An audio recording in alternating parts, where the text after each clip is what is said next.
today's podcast, we've got Harry and Meghan, Boris, and overthinking in your program.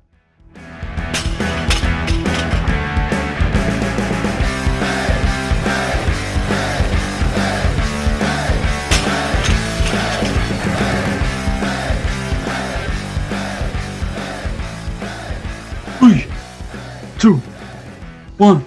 Bye, Piers. Bye bye. Hey guys, welcome to the Push Pull Legs podcast with myself, Damik.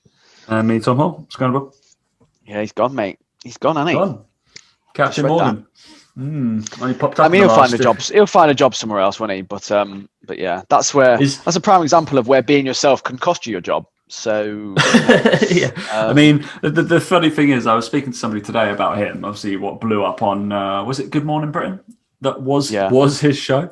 They were like, "How does he get this airtime?" And I'm like, "Because people put him there and watch him for a reaction. Because guess what? His social media blows up because I watch his social media because I think it's great.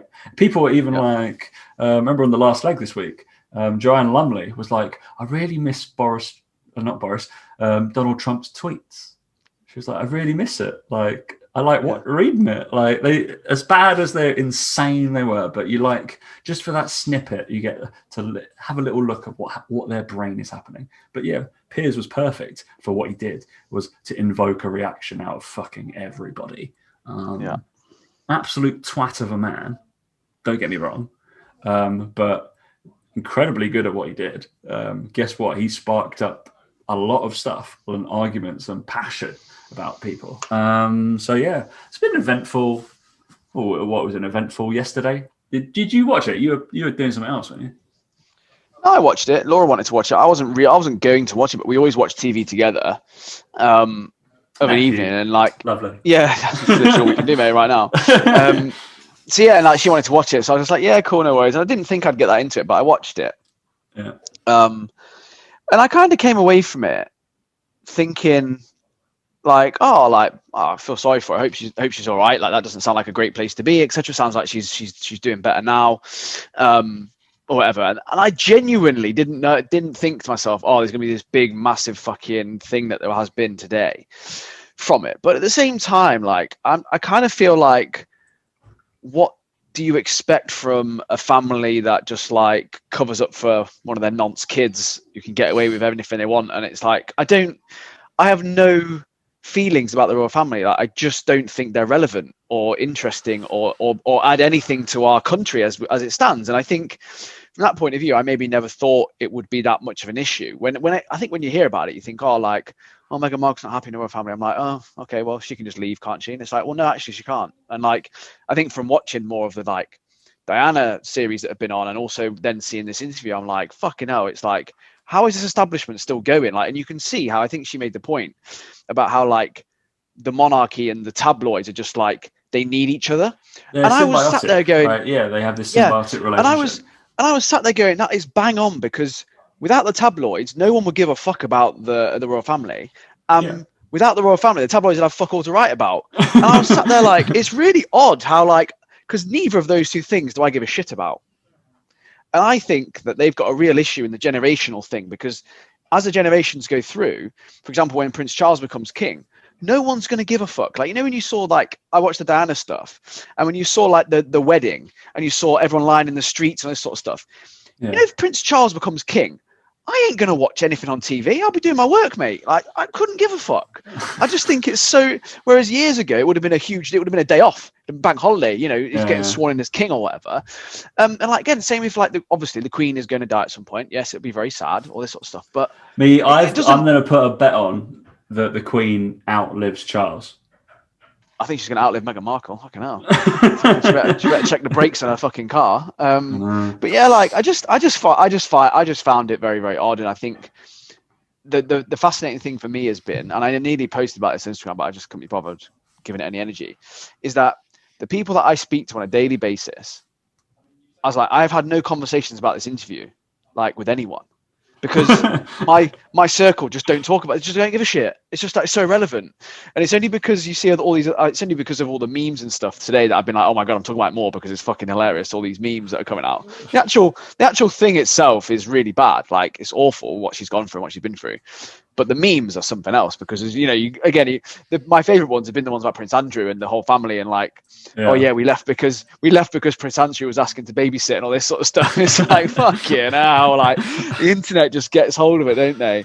But yeah, it's just it's frightening. The royal family thing is frightening. The royal family is frightening. I mean, I'm indifferent about them. Like, I think the argument is always there that they're there for tourism.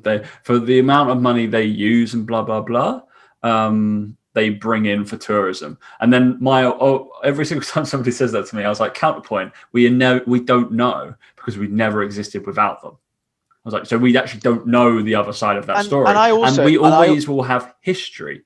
I was like, therefore, they will always be a tourist attraction because the history. People will always come to the palace, whether there's people there or not. Like to see it, people come and get a picture outside it, and I think that's the thing. Like I said before about the generational thing, it's going to die out. That whole thing of like, oh, we came to see the Buckingham Palace. It's like, yeah, because it's just a landmark in London, not because you thought you were going to see the Queen or anything. Like, because Elizabeth was going to come out and wave. I'd be interested to see the crowds if, like, like they do tours of Australia and sort of stuff. I'd love to see the crowds and whether it's changed in the years because I would suspect it's Who turns up to them like what? I just wouldn't give a fuck. I don't get it. Oh, Harry and Meghan are doing a tour of Australia. Are they? All right. Great. Nice. Is it like the Grand Tour? Then I might watch. Then is Clarkson with them? No. All right. Well, it's probably going to be terrible. And I mean, the whole interview. If anybody hasn't watched it, go watch it. Jesus. Got some good ratings apparently. We had nothing else to do. So of course it's going to have good ratings. Didn't really get that. It's weird, isn't it? Because I think. All right, from my perspective, I'll give my two cents. I think the actual royal family, say the Duke and William and all that, and the Queen, probably aren't that bad people. Probably are okay. They're probably fine. I think it's what she kept referring to as the firm and the institution and the whole. Yeah. It's the collective. This is what we do. No, this is the royals, and it's probably the royals that aren't actually royals. Like it's the people the staffing, it's their handlers, and they have to have this persona. Or they're probably really nice people. I'd think like Harry is probably a quite nice person, like behind closed doors and blah blah blah. But they have to have this persona because of the tabloids, because they have to be that way and have all like wave and smile. So I was just like, okay, they never really blamed the family, did they? They blamed, or they kind of blamed with no support.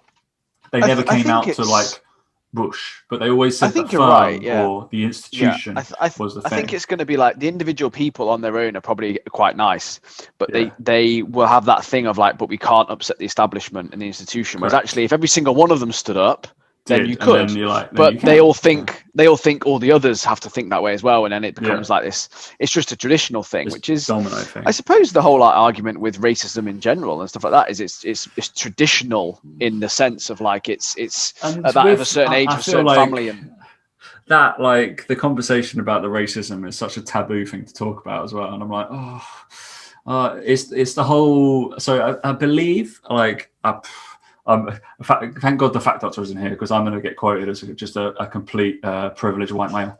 I mean, you're going to quote me that anyway. But isn't Meghan Markle she doesn't look black essentially? Like to me, I wouldn't even bother. Like that wouldn't be a thing that would pop into my head ever. No. And it's strange that like all right that conversation apparently happened, but they wouldn't go into it, and I just really wanted them. You kind of went into everything else, and I was like, why couldn't you go into that conversation about the skin's color and just not to name and shame, but it was just like, and it was kind of hearsay. It wasn't directed directly at her. It was through him, and then he wouldn't name it, and I was like, oh Jesus, this was really a thing. It is just generational though.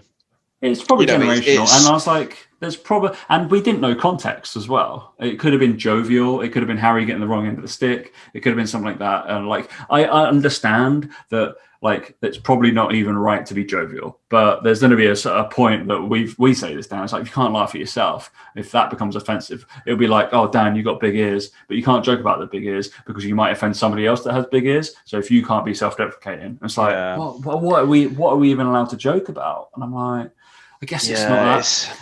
I have little sympathy for Meghan and Harry in terms of going it alone, kind of, we're going to go and do the big struggle, because she had a fairly successful career previously.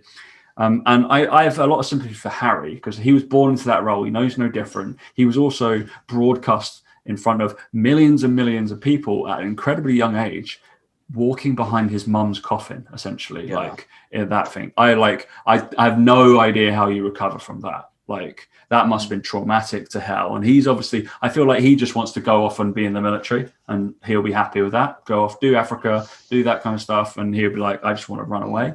Never really wanted to serve like William does, right? So I kind of get that. But the whole like, how are we going to get by? I just want to go to Canada and just chill here. But can we still live off of the state a little bit, but not really? But I'm like, that's the thing. Security's gone. Okay. Do you work for them anymore? No. So therefore, guess what? You're not a former prime minister. Those, as far as I'm aware, the only people who are former prime minister, you always get 24-hour security no matter where you are. If you're a prime minister. Do you? Did not know that. Correct. Yeah, that's a true thing. So yeah, all those people, former prime ministers, get 24-hour security based off the state. We pay for that, Daniel. So would you be happy? Would you be happy knowing that some of your tax pounds and pence go to what would be Harry and Meghan's security, even though they're not doing their duty as a royal?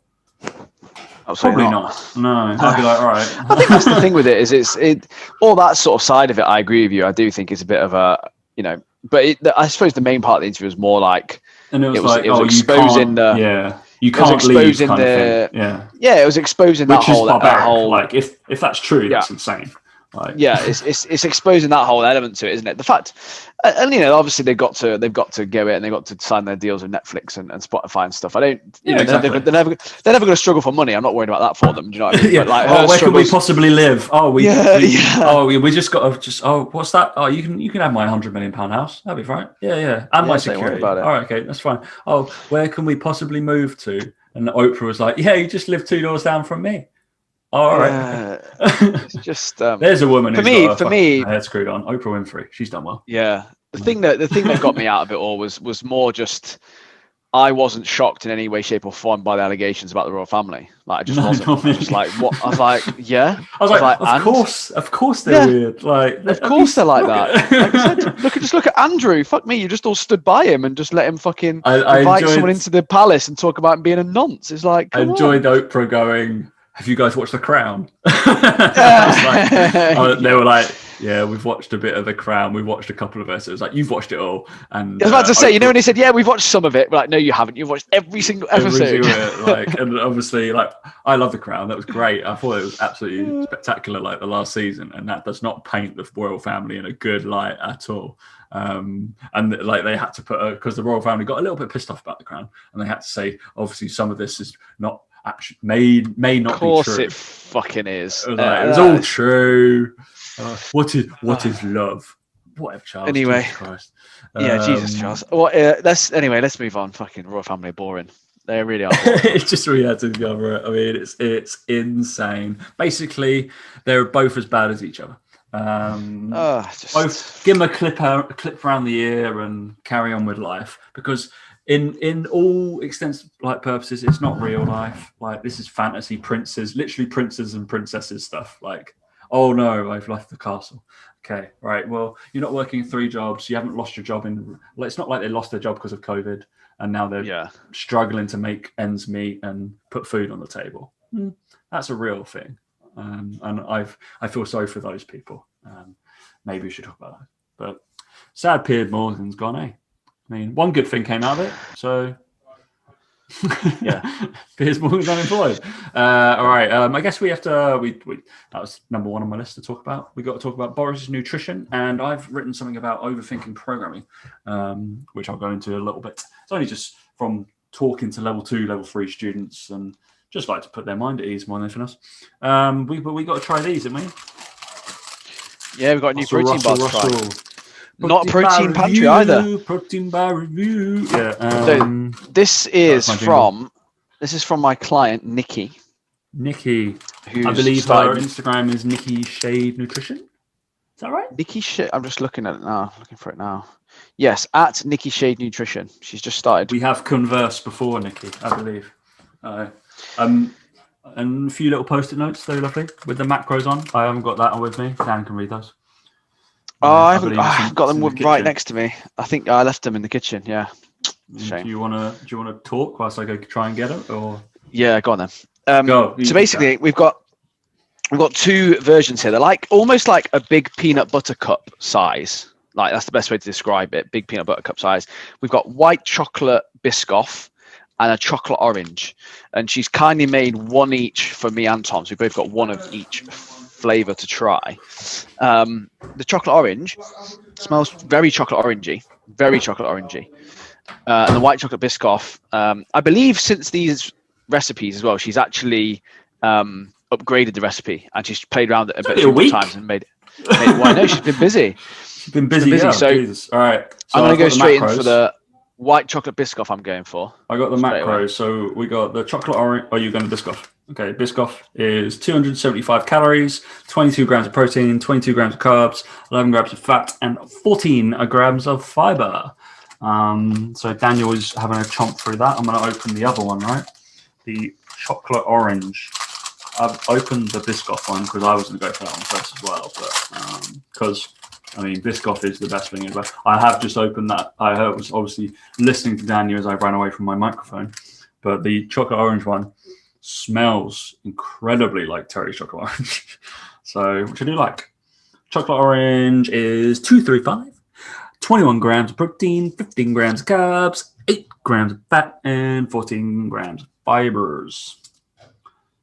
Verdict, Daniel, go. So, we kept them in the fridge. I kept them in the fridge as well. I kept them in the fridge, so they're a bit chewier than I think they would be normally. They're like, the protein pantry ones that are chewy. They're like the chewier ones of the protein pantry. But Nikki's made the crispy ones as well. She's made them with the soy crispies. That's very good. Very strong Biscoff taste. Wasn't disappointed with that. Very strong Biscoff taste. Which is a bit too chewy for my liking. But I think that's because of the fridge. If it was left out, it wouldn't be this chewy. So let her off there. So chocolate orange one, just like that tastes just like Terry's chocolate orange. Does it? I haven't had that yet. And it's a little bit cakier. I think it's still a bit chewy because I kept mine in the fridge as well. But I like it's got that kind of cakey, squishly thing kind of going on. Oh yeah. Kind of like a not so done cake, if you get what I mean. Icing, not so done icing, because I can feel like I can feel some of the sugar. I'm going to go for the Biscoff as well now. I had a little bite through that. Terrific for this audio, guy. I think as a first attempt, they're very, very good. I think she's made it even better since. I know from her Instagram page, she's posted even more. Really? Yeah. So she made a white chocolate Snickers. She had a caramel middle to it. Yep. Ooh. Yeah. Very good that was. And she's done one, Tom, that you'll like. Cinnamon Crunch. Yeah. That'd be decent. Yeah. They're very good, they are, Nikki. They are good, but yeah, I think the if you can get the texture of the orange one in the Biscoff, then I might purchase every Biscoff batch that you've got. Yeah, if you can get that Biscoffy cakey taste, like what I would do is I would buy the protein pantry ones, like the birthday cake ones, and see if you can make like a Biscoff cake version. Because those birthday cake ones are really, really, really nice, aren't they? And then, yeah, if you had some of those, and if you literally just, instead of having like the jam stuff they have in it, if you had Biscoff there, I would do that, Because Biscoff one for me is the winner out of those two. Biscoff is the winner out of those two. I think that's based off. I'm eating with my mouth full. Eating with my mouth full, talking. But it's because the Biscoff taste is there throughout. It's not just like a little tiny bit of it. There you go. So well done. So I believe Nikki's got an online store now where you can buy stuff from. Oh, really? Decent. Yeah. So go give her a follow, and I think it's right there. Etsy.com. Yeah, you'll see it. It's on Etsy, Yeah. Protein bar cup, select flavour. Lovely. White chocolate Biscoff. It's right there. Boom. Yeah, I'd go for the. Should be selling out of Biscoff. I think the taste of Biscoff. If you like Biscoff, have it. You can buy Biscoff like treat boxes now. I've had one of them. Beautiful. Good solid bar or bar cake. Kind of like the thing. But really funny. I also got a box from these guys. We'll tag them in the next show. The Muscle Locker. The Muscle Locker. And then I was like, I sent it to Dan. I was like, you sent me this? I was like, thanks. And no, didn't. No. I was like, oh. I was like, all right. And then my mum texted me later. She was like, did you get it? I was like, you sent me this. I was like, my mum knows nothing about protein. She was like, yeah, I like your IG videos. The protein bars reviews. Brilliant. And then she sent me like another like 12 bars, like all random ones. I'm actually like that kind of stuff. I actually quite like. It's like protein wafers. I like to have them. Yeah, they're good. Yeah, good shout the way. It's all about texture with protein bars for me. It's all about texture. Isn't it? It's like the protein's kind of a given as long as you're in and around like the 18 to 22. Because that's where with the protein pantry, like I really like. So I posted that cherry bakewell is my new favorite because it is. Because for me, that cakey texture you've got in a bar, it's just like it's ridiculous. The hazelnut cream is very good because it's crunchy, and that's also why I like the caramels and crunches because it's crunchy. The ones that I'm not as big of a fan of as those two are the ones that like that little bit softer texture.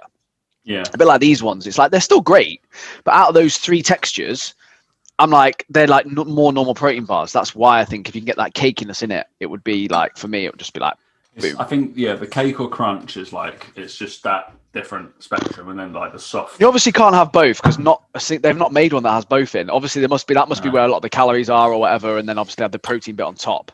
But I think if you can nail that protein bit on top with some Biscoff spread with a cakey bit surrounded by white chocolate, oh my god. Nailed it. Just nailed it. Nailed it, mate. Nailed it. In other news, I went to Costco this evening, and I've still never been to a Costco. And so I'd only ever been in the States, and I was like, oh, I did remember there was one here. So my housemate has got a Costco card. I was like, oh, right, you have to be I don't know if you can be one as a sole trader, but you have to have a business or something like that. He gets one because he's a policeman. So you have to. So you have to own a business. Yeah, I know it's weird. So if you're a teacher or a barrister or a doctor or whatever, you can have a Costco card or something like that. I was like, what? That's bullshit. Like, why? That's ridiculous. But really cool stuff in there. It's really good. Yeah. I would suggest if anybody's thinking about buying Apple Mac products, and I deeply regret buying mine from John Lewis now. Go have a look. If you can get the card, then are they cheaper though? Are they? Correct. Yeah. That's annoying. I might have been able to save myself £300-400 quid. Fuck off! That much cheaper. Right, I need to find someone who's got a Costco card. So I am going to have membership. And all the food, mate. You'd love it. You would love it. Oh, I know. I know about the food. The food and everything. Like, there's loads of just stuff that you'd be like walking around. Especially you got a new house, it's going to be dangerous. You're walking around, you'd be like, I have one of those. I love a basketball hoop. I'd have that net. I'd have that. I'd have that swing. I'd have that bit. Like Isabel would love it. The nearest one's on in Bristol, though. Is it Bristol? It's not that bad. don't want to go Bristol really. It's a day trip though, isn't it? It's lovely. So that's well out of the way of Bristol. To be fair, it's right on the Maybe I should give that a whirl. Yeah, did like it. Love a Costco. It's lovely. It was fun because it's only down the. It's about 25-minute drive from me. Okay. Lovely. It's quite good. Well, it's a bit of a ball ache to get in. They have to check your card like 3 times. And I was like, Jesus. All right, what? It's like a military operation going in here because obviously it's all wholesale, right? So all the stuff is like, doosh. You want some oil? I'll give you some oil. You're like, Jesus. I was making comments at some of the people who are like racking up loads of stuff. I was like, Jesus, you've got a lot of oil, haven't you? And they're looking at me like, what? I was like, yeah, good. I bet they're saying there to mate. You can always spot a first timer. They're mate. They're like, you're there going, wow. I'm like, yeah, look at this place. I was like, what was really cool? So they had there was for cans of drink, right? So obviously we talk about cans of drink all the time. But there was one box of 30. So but you get 10 of each of a Fanta, Dr. Pepper, and Sprite within one box. As boom, boom, boom, boom.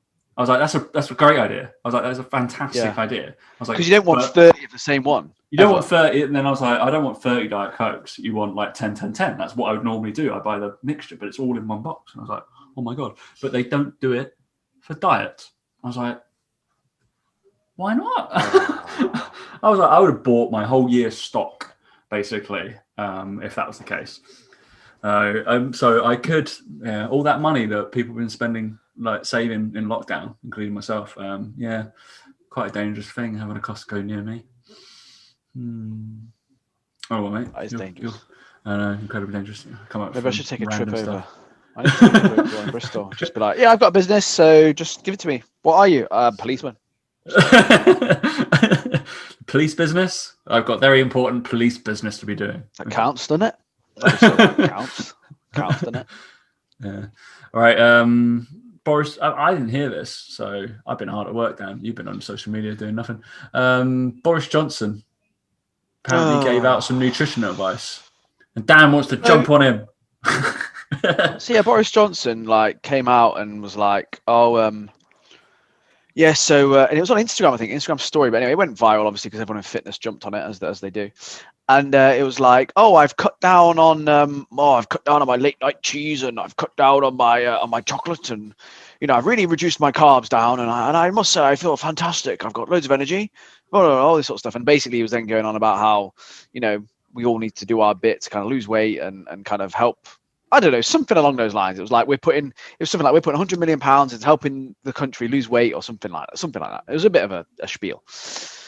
And of course, all the fitness industry that I saw anyway on my feed was just awash with people being like, oh, this fucking idiot giving out nutrition advice. Oh, it's just calorie deficit, you fucking idiot. You can eat what you want. I've eaten all those foods this week and I've lost weight, blah, blah, blah, blah, blah. And I was like, yeah, but for someone who's overweight and doesn't actually do much exercise or move much and just sits at their desk and probably snacks all the time, I was like, actually for them, cutting out cheese and reducing their chocolate and reducing their carbs is probably a really good fucking way for them to lose weight, because they ain't got a calorie count, they ain't got to worry about anything like that. They just cut out those things because they're actually really easy wins.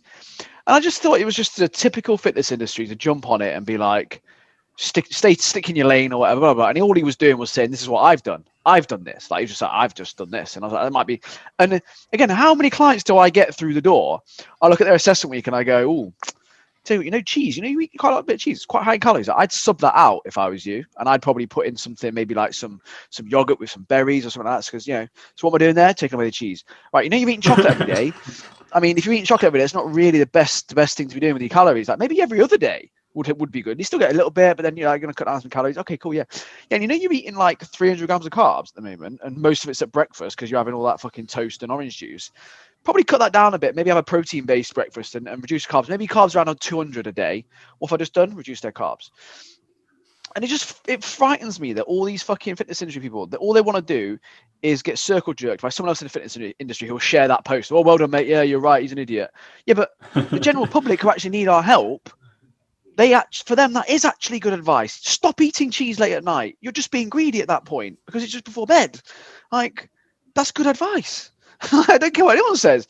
Like, yes, if you enjoy cheese, that's fine. You can have some cheese, but the point of it is that they're small, easy wins that this guy, who's the prime minister, obviously, has decided for him is the best way. He didn't say you should be cutting out your cheese. You need to cut your carbs. He just said, I've cut out cheese. I've cut down on my carbs, and I feel great. That's all he said. He wasn't giving out prescriptive dietary advice. He was just saying, this is what I've done. But the problem is, in the fitness industry, most fucking coaches hand out what they've done to their clients. So to them, that is the same thing as giving advice, because that's exactly what they do. Yeah, I'm on intra-workout carbs now, so all my clients are. So you should get on it. No, like, I just find it baffling. That people don't have the level of, I suppose, intelligence to just go, okay, what he's saying this, and use it to advantage and go, yeah, do you know what? He's right. Like, he is right. Like, that's probably helped him in his situation. But then you can turn it around and go, in your situation, you might not want to do that, because you can eat the same amount of chocolate you're eating now if you really want. For all you know, though, he's been eating fucking selection boxes every single day. So yeah, he does need to reduce his chocolate, regardless of his calorie intake and whether he was counting his fucking macros. But it's that whole thing of like, use it to spin it in the right way for your audience, if that's the way you are. But don't just jump on it and look like a twat, because you can jump on that bandwagon of like slagging off the prime minister, which again we all want to do right now because we don't like what he's doing.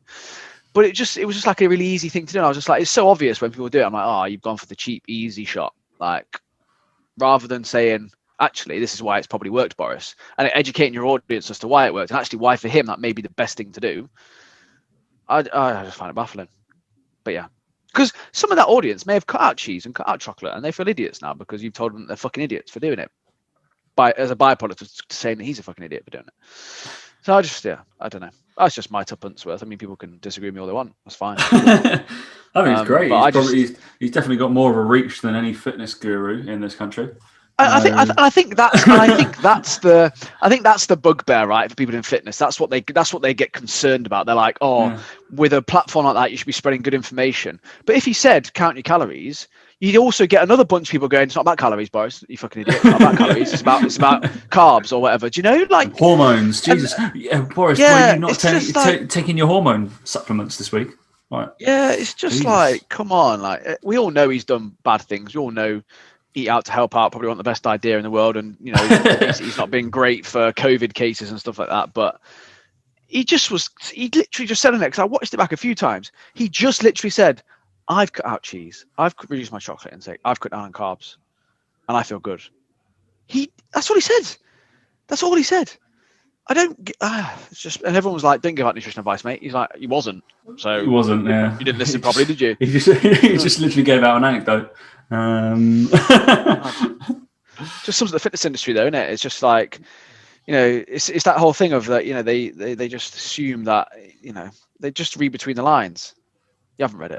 Don't assume. Jesus, go on, Boris. Give all the dietary advice. I'd love his diet. It'd be great. I'm sure there's some wild things he's eating. Jesus, throughout his life. Oh, yeah. I've had some boar today. It's coming. There's going to be some absolutely outrageous. We caught an ostrich, killed it, and then laid its egg. What? Yeah, that's yeah. Like, of course, yeah. Crack on, mate. I'm sure he's got some. I'd love to like be in the room with him. I think it'd be great to listen to. Yeah, strange man, but yes, I wouldn't listen to his dietary advice, but he wasn't given any, as far as we can be aware. And he was giving out a good one. Pretty much what I mean. Again, I from what I saw, I was like, yeah, he's just. Yeah, Dan's just going to put that on the front of all of your like onboarding now. It's like, you know what Boris said? Stop eating cheese. Yeah. He's got. No, Boris didn't say stop eating cheese. He said I've stopped eating cheese. Stop eating cheese. It's like if he got up there and was like, "Oh, cycling's really good. I've started cycling. Oh my god, Boris recommends everyone should cycle. Well, I can't afford a bike, Boris. So calm down. Just a nice cycle." Like, you haven't said roller skaters. You must hate all roller skaters. You think roller skaters should die. Equality for roller skaters. You're like, it's that whole thing, isn't it? It's that whole thing with the internet. I bet there was people like, what kind of cheese? I bet he's only had cow's cheese. What about, did he think about that trade? Now people in the cheese business, and they'll lose all their trade, and now it's even worse times during COVID. Did he talk about goat's cheese? Well, it's like, yeah, okay, wonderful. You just can't win, can he? You know? You can't. It's nothing he's going to say or do. I think that's the case of everybody in that vast amount of public eye as well. Just like, because I just wanted to briefly touch up on, like, because he's obviously got a lot of problems, all the Meghan stuff, the royal family stuff, and all the mental health stuff that's happening. I think just urge people to go, like, nobody knows what's happening in people's brains as well. Especially with him, I don't I just feel like mental health, just to breeze into that subject slightly, Daniel, because obviously that, I think we didn't really discuss that with Meghan. Obviously, there was the mental health stuff about the suicide, and it's like, whoa, Jesus Christ. And even though Boris is incredibly wealthy and Meghan is incredibly wealthy and the royal family is incredibly wealthy, a problem is still a problem to that person. It's all relative. Like, it doesn't make it any easier. It doesn't make it any better. I think if anything, if anything, like you get less sympathy for that, and people think, correct. but you can afford everything. It's like, but that's not it. Yeah, but it's not the point. It's still relative. It's relative problems. I think I genuinely like you said, I'm really nonplussed about politics in general as well. Like, I just think personally that it's probably the wrong view to take, but I don't rely on anyone else to give me a handout or to help me in any way, shape or form. I think they're all fucking useless. I think the whole system's useless. I think it needs to be revamped. But anyway, I tell you what, I will read his autobiography in 10 years' time when he talks about this period. Oh, yeah. I'll fucking read that, because I would love to know what was actually going on in half of this stuff and half of these meetings and all this sort of thing. Yeah. And maybe not even his, maybe even flipping. I'm sure someone like Chris Whitty might even be asked to do his at some point, because people don't realize that right now we're in quite a huge global event that in 10 years' time will be looked back on and tested and looked at and reevaluated, and people are going to like book publisher will go to Chris Whitty and go, "Can you write your book about that, about what happened 10 years ago?" They will. I'll the history stuff, and then Isabel's gonna have to learn it in school, probably in about 10 years. Yeah. How not to manage a fucking global pandemic in the year 2020. All right. It's moving on. Last bit of this thing. We can round up, mate. Just from obviously our wonderful group at PTC. About to take their level 2 exams, I believe, and they got a few weeks until they take their level 3s. They all did their mocks on the weekend, all passed. I mean, of course they did. They got me and Lucas tutors. But it was just interesting. So I ran a program. Obviously, these guys are level 2. Okay, some of them already passed or whatever, and it just, from a perspective maybe of newer PTs that are finding this show or whatever, or starting to listen to us, and how just talking about programming. So I did a whole kind of half an hour plus on programming, which is quite hard for me to talk about at a level 2 standard, because obviously, no offense to a massive offense to the level 2 standards, but it was quite hard for me to be like, all right, how do I do this so it's pass? Probably what I would write would not pass a level 2 exam or a level 3 exam, and it's crazy. Which is mental, right? Yeah, I can probably give it to an S&C coach at Man U or the Olympic Association, and they'd be like, "Yeah, that is good. Off you go." Yeah, that's good enough for Bolt. Fine, he'd probably crack on with that, and it's insane. But I just think so. I made them do like a case study. Did a little joke in it, of course. I was like, "Oh, lol." I found myself quite funny. Was it a Star Wars joke, Tom? No, it wasn't. It was. I did a thing. So you got to say it now. You got to tell us. I named the person Karen. And then I put in the so it was Karen 48 from something like that, blah blah blah, likes fun runs and she's really competitive and stuff like that. And then I put in like health and medical concerns in her client screen. I was like, slightly raised blood pressure when having silly arguments with strangers, and then that was it. I thought it was quite funny. Didn't get as many laughs as possible. I was about to say no, because people would be reading it and they'd be reading it going, "Yep, okay, cool. This is for an example." I was like, you're taking it too seriously. yeah. Because I bet they were like, "Do we laugh or not?" And then they're like, I was like, I think they're gradually getting, like, obviously me and Luke's sense of humor is like, we're quite easygoing people, so we're like, no, don't take yourself too seriously. And then literally all I want to say on this is like the programming. Every single drop-in bit I did was, I was like, you're overthinking it.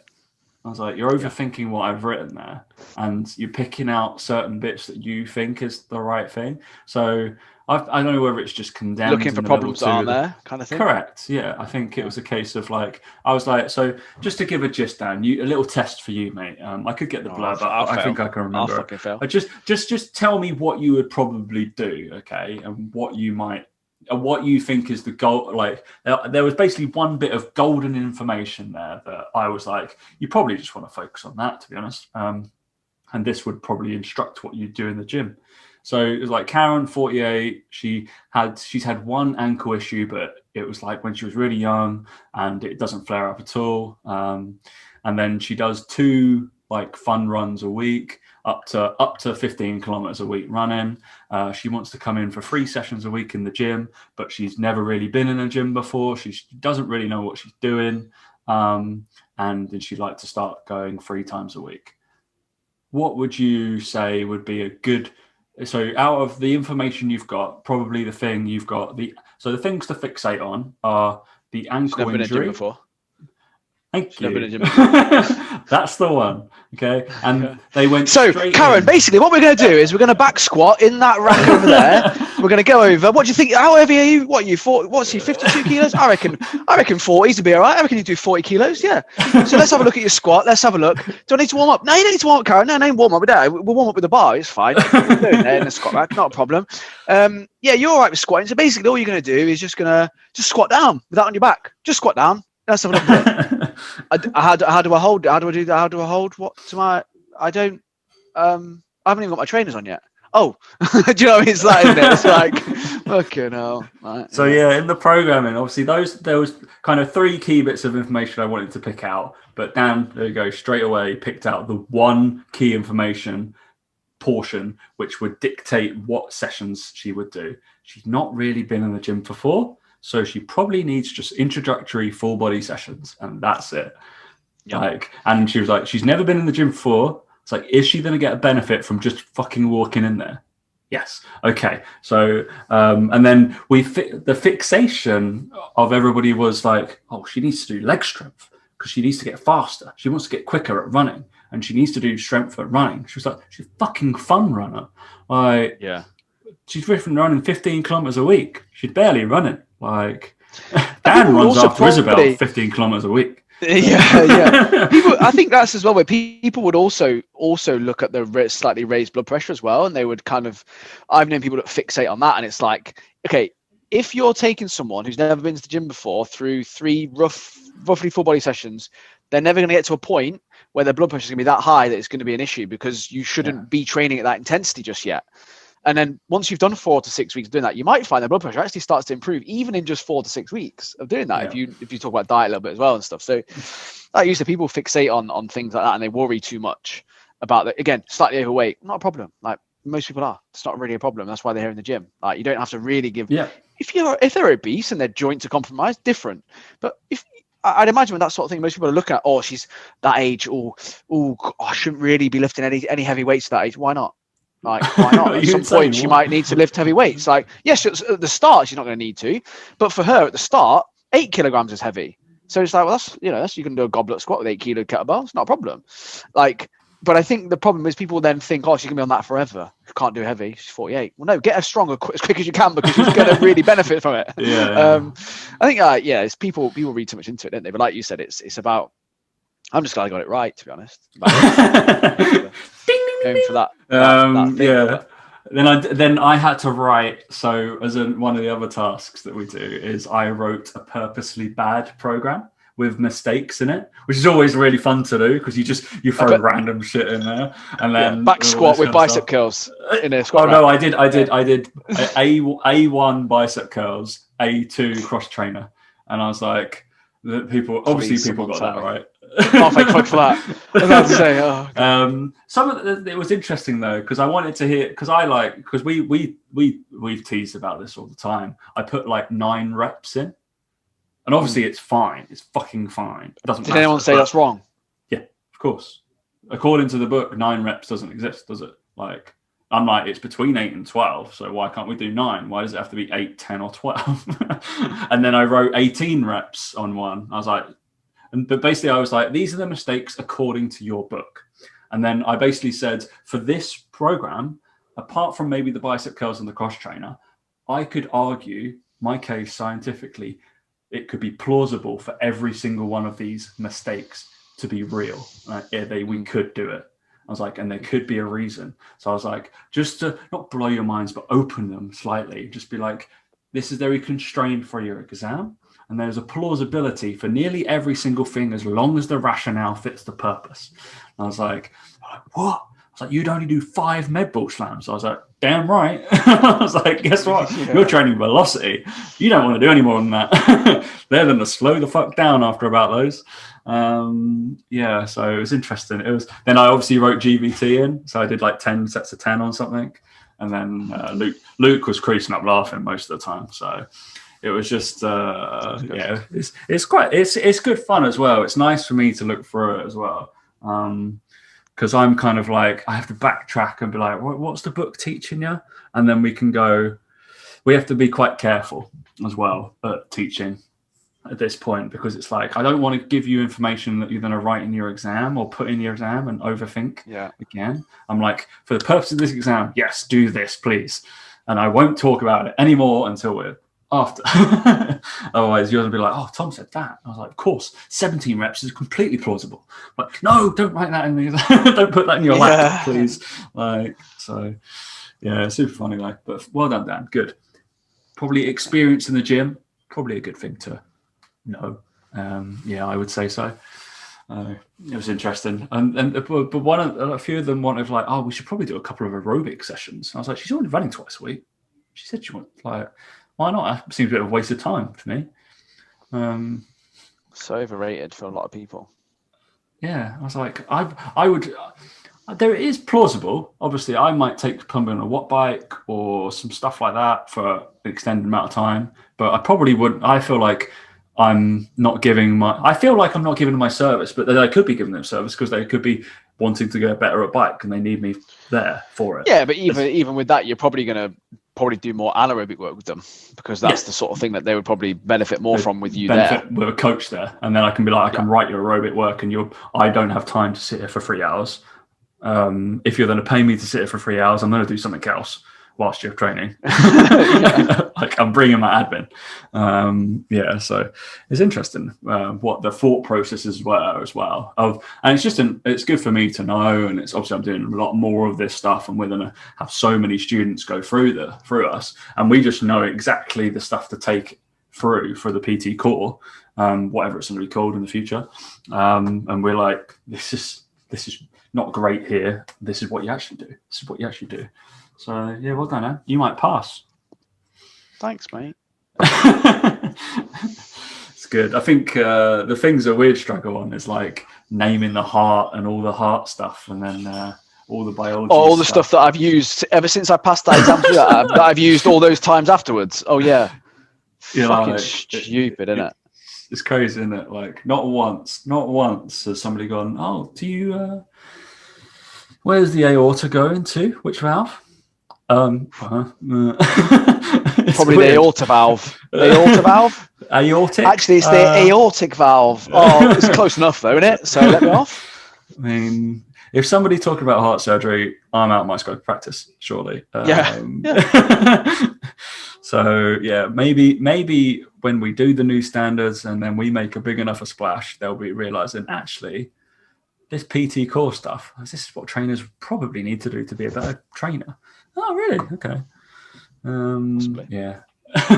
You never know. Maybe spend more time on the muscles and stuff. Yeah. Okay, let's do that. Wonderful, mate. All right. Any other business? Any other business? No, not how to read the assessment. Not from me. No. Not from you. Not from me either. I'm all good. I like the protein bars. Nikki, obviously send us more. And randomly gave my address out to strangers. Any more? Am I expecting anything else? We'll see. I'll ask her. I'll see what happens. We could be like official taste testers, maybe. So I think we're going to get that name. I'm looking forward. I feel like I have to send you the muscle locker thing and find out when my mum got it. It's just like, Mum, you know that thing you bought? Can you send one to this address as well? What? Yeah, you just go hand out my address, mate. It's fine. Then my mum buys more stuff on Amazon than I do. It's literally a package. She knows the Amazon delivery driver at our house. Like, get on well. I suppose around that way, they must have the same driver come all the time. Same driver, yeah. We'll probably get a bit more like diversity. I suppose you don't really see yours, do you? Because it's just downstairs, isn't it? It's just they literally they come to the door, then they run away. Like I'm some angry person's going to come and shower them. As if I'm going to open the door and then COVID comes out. Basically, that's how they run away. Is it? Like knock in the lift, gone. See you later. No, are you there? It's just the door, and I'd be like, bye. Okay, see you later.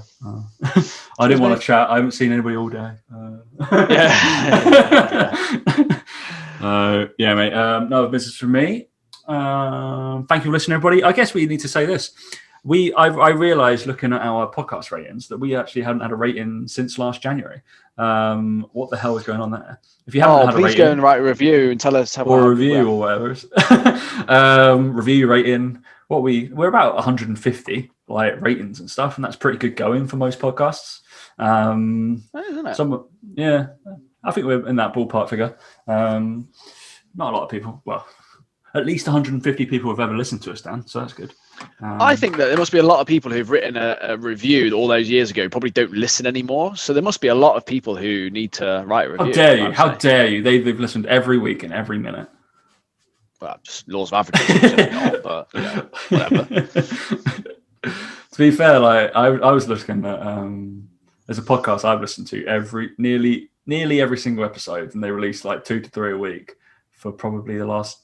I think they just on their 8th or 9th year, like anniversary. Really? And I was like, my God, I've wasted so much of my time listening to this show. I was like, I'm not going to stop listening to it because I enjoy it. Think how the poor bastards feel listening to this one. What I would say is, obviously, is like, I think over the last sort of like year, probably with the pandemic, to be fair, we probably just turned this into more of a just me and Tom chat shit show, which might be fine. It might be what you want, but like, if you have anything you want us to regularly talk about, or you have, any sort of opinions or anything like that on anything that you want talked about, going over regularly, a regular feature, like seriously, just message us and say, actually, I think it'd be really cool if you did this or you did that or whatever, because obviously, like, we do just turn up and just chat shit, and we understand that. And that maybe what you want, but let us know if you do want more specific topics. I was thinking we should probably, it would just be for personal trainers, essentially, isn't it? The podcast is for PTs. Yeah, and I think as we get back into a more normal routine with life, I think we will start talking more about it because we'll just be exposed to it more. I think that's the other thing, we have been limited with our topics, but it's just, I think it's just important to remember, look, you guys, if you've got anything you want us to talk about, just message us. We don't know unless you tell us. And if you don't tell us anything, we'll just keep chatting shit. So power's in your hands. Yeah. I mean, one feature that we're not going to take out is the protein bar review because I'm quite enjoying it this year, and I get to eat protein bar every week. Yeah, and I don't care if you don't like listening to the chewing, to be fair, because we like eating it. So. Lucky. Right. I feel like we should do at the end of the year, we can do like a protein bar off. Maybe we can get together, and then like Nikki can she'll be fully fledged making them. We'll have a few. Yeah. We can invite a couple of guests sending them, and we can do a little bit of a live YouTube thing as well. That'd be lovely. Yeah. Once we're allowed to see people again. We can all do it. We can do it at the PTC office in HQ. Easy. Bam. Done. Easy as that. There you go. Done. Easy as that. Lovely. All right. Thanks for listening, guys, and we will catch you next week. See you later.